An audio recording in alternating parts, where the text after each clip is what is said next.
The basics of axe safety. That should just be common sense, right?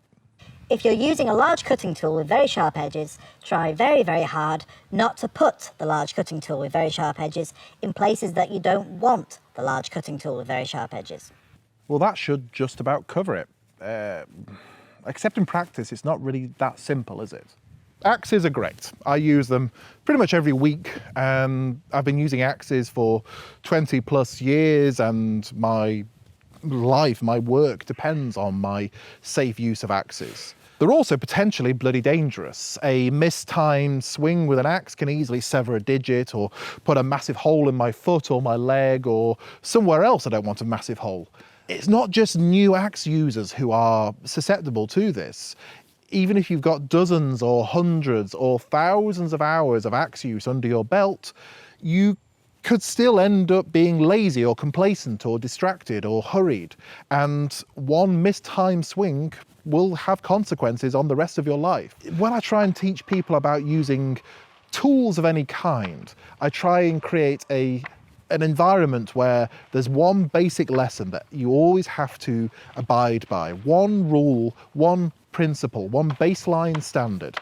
And for cutting tools, that is that a cutting tool can only end up in one of 3 safe places. No matter how advanced you get as a user, no matter how fancy your felling, splitting, snedding, shaping, carving technique is with that axe, that baseline principle shouldn't change. You should always do at least that every time you use an axe. So, those 3 safe places that an axe can end up are the workpiece. This is the piece of wood that you're actively trying to shape with the axe. It doesn't matter if it's a tree that you're felling or a spoon blank that you're carving or a piece of wood that you're putting a point on like this to make into a post.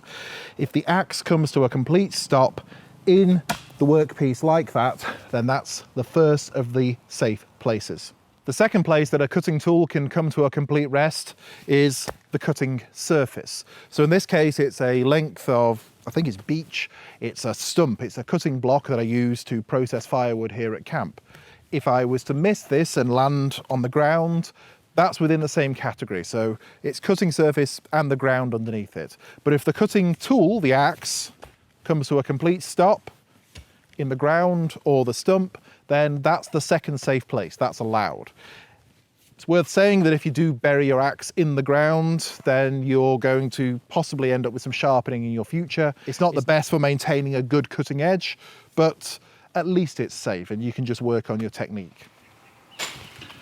The final place a cutting tool can come to a complete stop is in the air. This is particularly appropriate when you're doing something like this, stripping the branches from a larger branch to either get rid of the foliage or make it to the shape of whatever you want it to be. If I swing through and miss, I should come to a complete stop out here. If I swing through and the axe does its job, I should come to a complete stop. What that requires is my body to be positioned off to one side and holding the workpiece out like this so that a swing either hits the workpiece or goes completely past my body.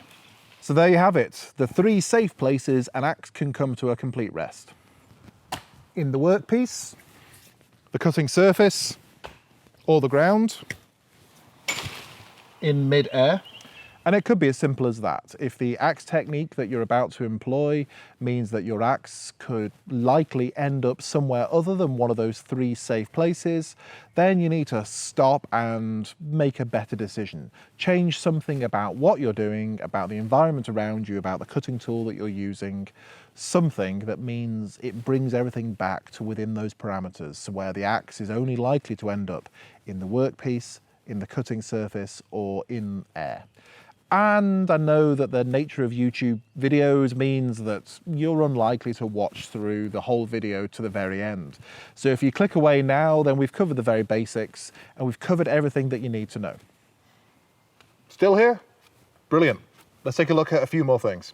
Your body position will make a huge difference to your safety. If you're using a long-handled cutting tool like this splitting maul, then if you have your legs close together like this, and you swing and you miss, the next thing to hit could be your foot. So you can modify your position. You can stand with a wide leg stance like that.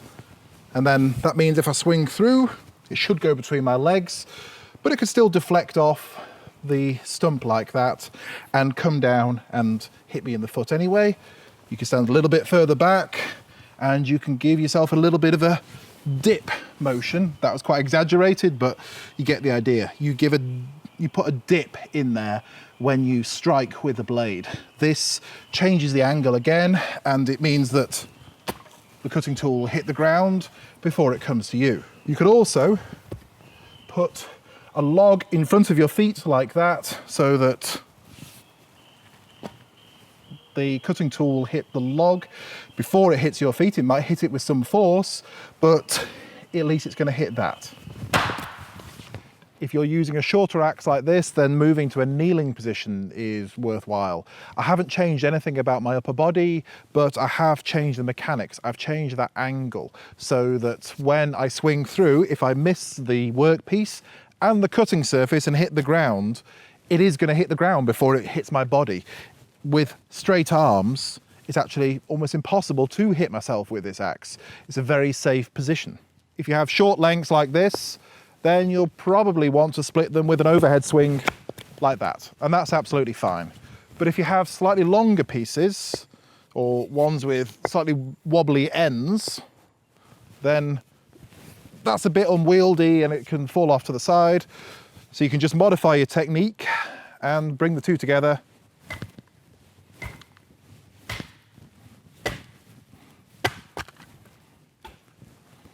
And you've achieved the same thing.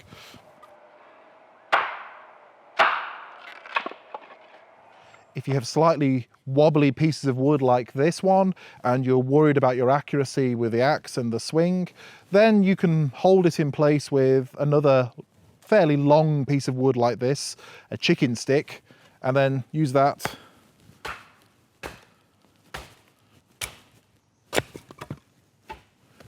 to guide you through. Another thing you can do is bring another piece of wood into play. This is just another length of, I think it's hazel. And I'm just using it like a mallet. It doesn't have to be anything fancy. If you want to learn how to make a mallet from a piece of wood, there's another tutorial on the channel.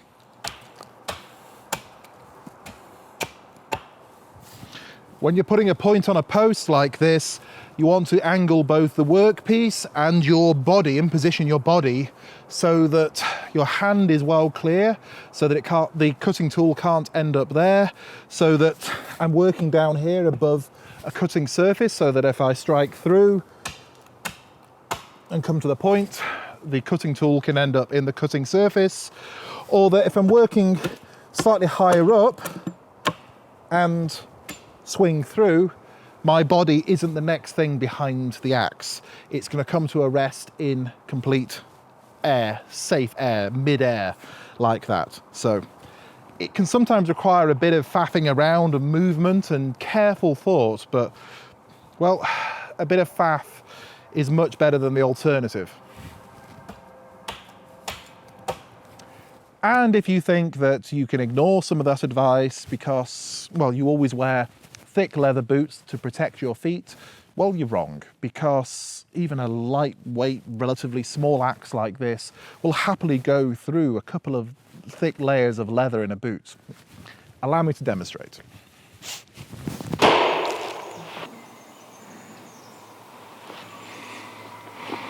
There's the blood circle. This is nothing to do with jiu-jitsu and that kind of thing. This is a blood circle for use of cutting tools. It is a circle whose radius goes from the center of your body out through your extended arm, out through to the tip of the cutting tool, and then a little bit further beyond that. It goes out to in all directions, and it does draw a complete circle. This means that anything within this circle you need to clear away unless it's absolutely necessary for the cutting task that you're about to perform. So if you've got overhanging branches and roots and loose things on the ground, you clear them away. If you've got your equipment and your things that you don't want to bury an axe in, you clear them away.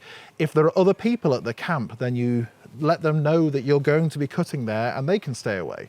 If there are children or animals around that won't necessarily respect what you tell them to do, then you can manage them in some way. You can tie dogs up and put them on a lead. I don't think you're allowed to tie children to trees and put them on leads, but you'll know best what to do with your own children. The important thing is that as the person using the cutting tool, you are responsible for what goes on within that blood circle. If somebody enters it, you stop cutting. You don't start cutting again until they are a safe distance away. This is really quite important because things happen, unexpected things happen, and it's not just the downward stroke that you need to be aware of. It's what goes on behind you when you swing through with an axe like that. Just idly swinging it well away from your body. You need to create a blood circle around you every time you use a cutting tool, and you are responsible for what goes on within that blood circle. The last thing to say is that whenever you are finished using a cutting tool, actively using it, it needs to go back away safely into the place that it's normally stored. So that first step should be to put it in a leather sheath or a mask or a storage device of some kind, and then put the axe, the cutting tool, back in its safe storage place. So that could be back on the side of your rucksack, in the designated tool area at the camp, back in stores, back in the vehicle, wherever that axe is living for that time and that place. Get into the habit of putting your tools away somewhere safely as soon as you finish using them. It means they're less likely to get lost and damaged, and it means that you're less likely to cause an accident through leaving a sharp cutting tool somewhere where it shouldn't be.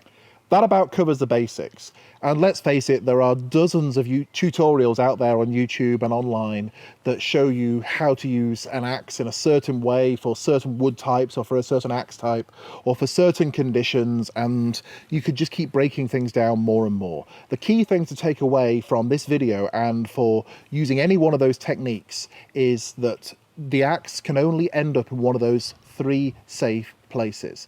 If the cutting technique you're about to employ means the axe could end up in somewhere else, in another place, then you need to decide whether you're going to have to make a better decision and try something else.